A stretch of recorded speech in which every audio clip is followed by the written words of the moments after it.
E no vídeo de hoje nós vamos resolver algumas questões do Enem de 2019.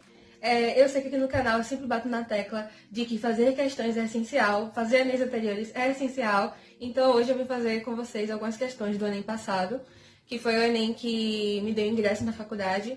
Então vamos lá. Não estranhem porque eu vou estar olhando para cá, eu estou olhando para o computador, vocês vão estar vendo na tela as questões. Então é isso, vamos lá. A primeira questão que a gente vai resolver hoje é a questão 96, no caderno cinza. Para outros cadernos também eu vou colocar aí na tela. E, enfim, vamos lá. Uma cozinheira colocou sal a mais no feijão que estava cozinhando. Para solucionar o problema, ela acrescentou batatas cruas e sem tempero dentro da panela. Quando terminou de cozinhá-lo, as batatas estavam salgadas porque absorveram parte do caldo com excesso de sal. Finalmente, ela adicionou água para completar o caldo do feijão. O sal foi absorvido pelas batatas por letra A, osmose. Bom, é um pouco contraditório essa letra A, porque a osmose, ele diz logo em seguinte, por envolver apenas o transporte do solvente. Essa é a questão. O sal, nesse caso aqui, o sal é um soluto e não um solvente. Então não daria como esse sal ser absorvido por osmose, justamente porque o sal é um soluto. Então, o processo de osmose, ele é um transporte que transporta só solventes, tá? E não solutos. Então, a letra A não é. Letra B, fagocitose, porque o sal transportado é uma substância sólida. Pode confundir, mas também não. O sal transportado, ele é de fato uma substância sólida que foi diluída em água, né? E a fagocitose é um processo em que, basicamente, a célula, ela envolve uma substância e traz para dentro dela, tá? É como se fosse uma boca que pega o alimento e puxa, tá? Então, não tem como ser fagocitose, justamente porque não é um processo de transporte. Tá? Não tem como as células da batata fagocitarem o sal, até porque o sal está dissolvido. Se fosse só o sal puro, o sal na sua substância sólida, no seu estado sólido, ok, a gente poderia até pensar. Mas nesse caso aqui, o sal estava dissolvido em água. Então, também não é a letra B. Letra C, exocitose, uma vez que o sal foi transportado da água para a batata, exocitose é como se fosse um processo de expulsão. Quando a célula expulsa algo de dentro dela. Então, também não teria como ser. Pinocitose, porque o sal estava diluído na água quando foi transportado. Vamos lá, peraí. Então, gente, aqui tem uma questão que pode confundir também. A pinocitose é um transporte de substâncias, sim, mas o transporte na pinocitose, ele ocorre do meio menos concentrado para o meio mais concentrado, que é o oposto do que aconteceu aqui. Porque o sal, ele saiu do meio mais concentrado, que era o caldo do feijão, que estava salgado, para o meio menos concentrado, que era as células da batatas, que estavam cruas e sem tempero. Então, não tem como ser pinocitose. Letra D, errada. Difusão, letra E. Porque o transporte ocorreu a favor do gradiente de concentração. Tá certíssimo, gente. O processo de difusão é um processo de transporte também que ocorre, como diz aqui na questão, em favor do gradiente de concentração. Ou seja, do ambiente que está mais concentrado para o ambiente que está menos concentrado, tá? Então, nesse caso aqui, a letra E é a letra correta. Eu vou aqui marcar letra E como a letra correta, ok? Primeira questão feita. Bom, uma forma também de pensar nessa questão é pensar assim. O sal, o excesso de sal, ele saiu de um meio hipertônico, que é o meio mais concentrado, para um meio hipotônico, que no caso são as batatas, que é um meio menos concentrado. Então faz todo sentido e é de fato a difusão. Agora nós temos aqui a segunda questão, que é a questão 102, também do caderno cinza, tá? Então vamos lá. No quadro, estão apresentadas informações sobre duas estratégias de sobrevivência que podem ser adotadas por algumas espécies de seres vivos. E aqui a gente tem uma tabela com estratégia 1 e estratégia 2. E agora a gente vai ver o enunciado da questão. Na recuperação de uma área desmatada, deveriam ser reintroduzidas primeiramente as espécies que adotam qual estratégia?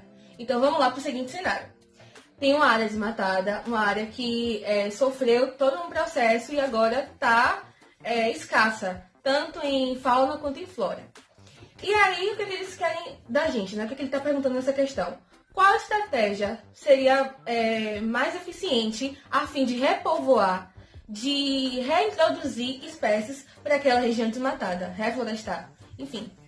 Então, vamos lá para as alternativas.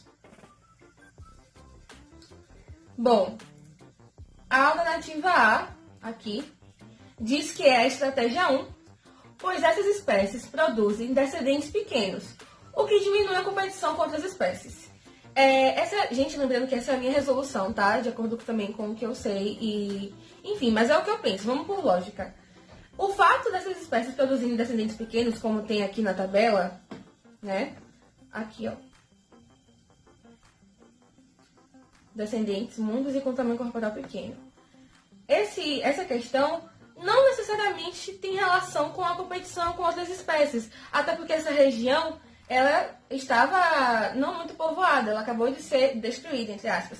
Então, essa competição entre descendentes pequenos não tem muita relação nessa questão. Então, a letra A não tem como ser, tá? O fato dos descendentes dessas espécies serem pequenos não tem muita relação com o que a gente quer aqui. Letra B.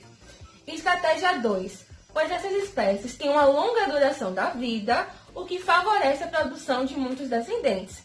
É verdade que as espécies da estratégia 2, se vocês olharem aqui na tabela, elas têm sim uma longa duração de vida. Porém, logo em seguida tem aqui dizendo que com reprodução tardia, ou seja, essas espécies crescem e vão se reproduzir só muito depois.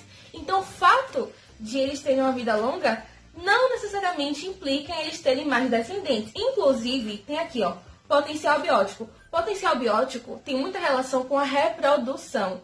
Então, nesse caso aqui, não tem como, porque a reprodução das espécies da estratégia 2 é baixa. Então, não faz sentido isso. A letra B diz aqui que tem longa duração de vida e favorece a produção de muitos descendentes. Não necessariamente, nesse caso. Tá? Então, a letra B também não é. Letra C, estratégia 1. Estratégia 1, pois essas espécies apresentam um elevado potencial biótico, o que facilita a rápida recolonização da área desmatada. Perfeito.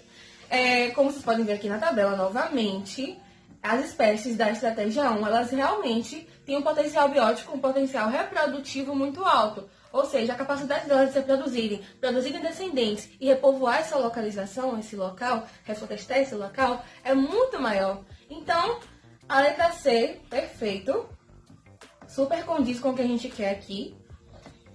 E é isso. Vamos ler aqui as outras, né, só para desencargo de consciência. Estratégia 2. Pois essas espécies estão adaptadas a habitats mais estáveis, o que corresponde ao ambiente de uma área desmatada. Não faz sentido nenhum. Um ambiente que é uma área desmatada não é um habitat estável.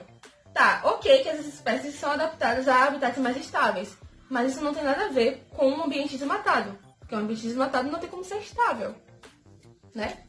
Ainda mais sendo repovoado. Então não tem como ser letra D. E letra E, estratégia 2, pois essas espécies apresentam um tamanho populacional constante, o que propicia uma recolonização mais estável da área desmatada. Uma recolonização mais estável, de fato, sim. Mas essa questão do tamanho populacional constante não faz muito sentido, porque eles querem repovoar cada vez mais rápido, né? Então, tem essa questão também. Vamos aqui agora para a questão 114, que vocês estão vendo aí na tela. A questão 114, mais uma vez, do caderno cinza. E vale ressaltar, gente, essa aqui é a minha resolução, de acordo com os assuntos que eu sei, que eu conheço, que eu tenho mais afinidade, tá? Então, vamos lá. Questão 114. Algumas toneladas de medicamentos para uso humano e veterinário são produzidas por ano. Os fármacos são desenvolvidos para serem estáveis, mantendo suas propriedades químicas de forma a atender um propósito terapêutico. Ok.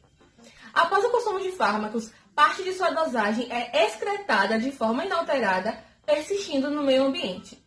Em todo o mundo, antibióticos, hormônicos, anestésicos, anti-inflamatórios, entre outros, são detectados em concentrações preocupantes no esgoto doméstico, em águas superficiais e de subsolo.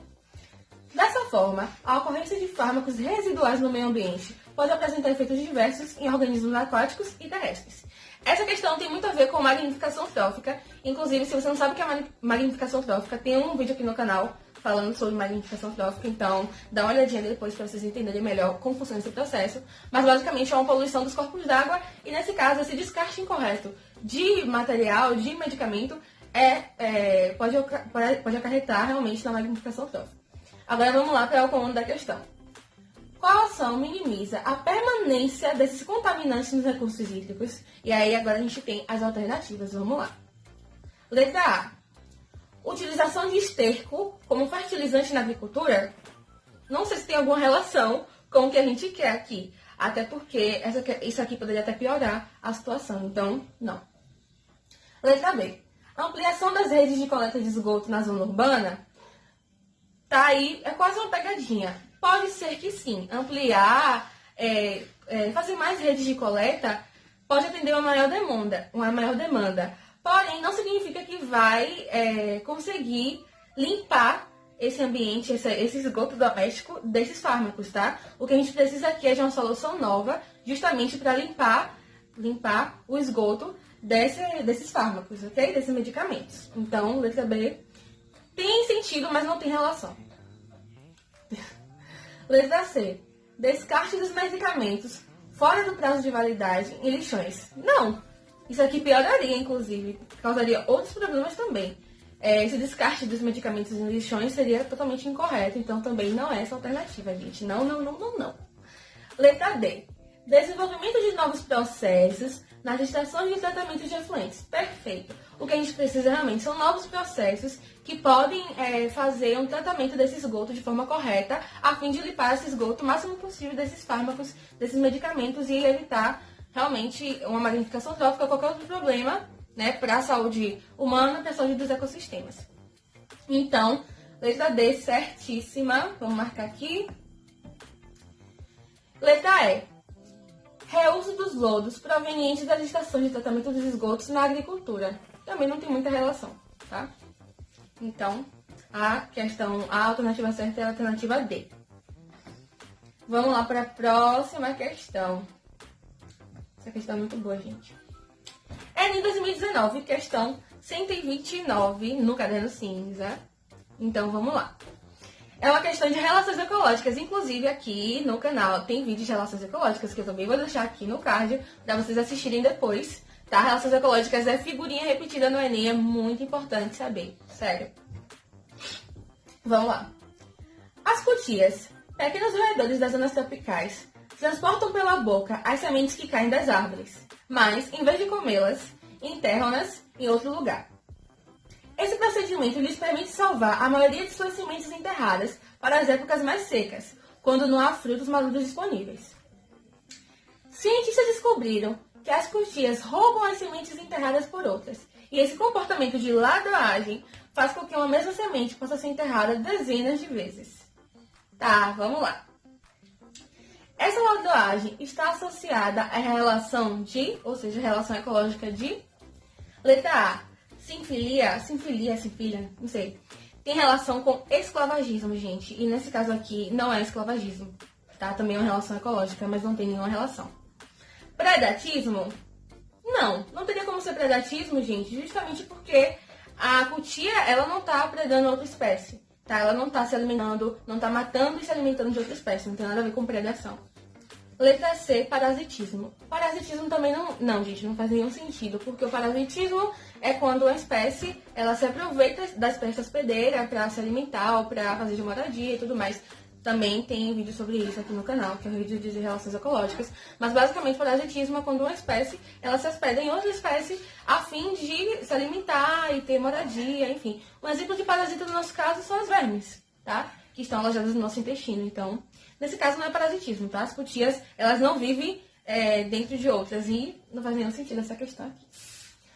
Letra D, competição. Tá, vamos lá.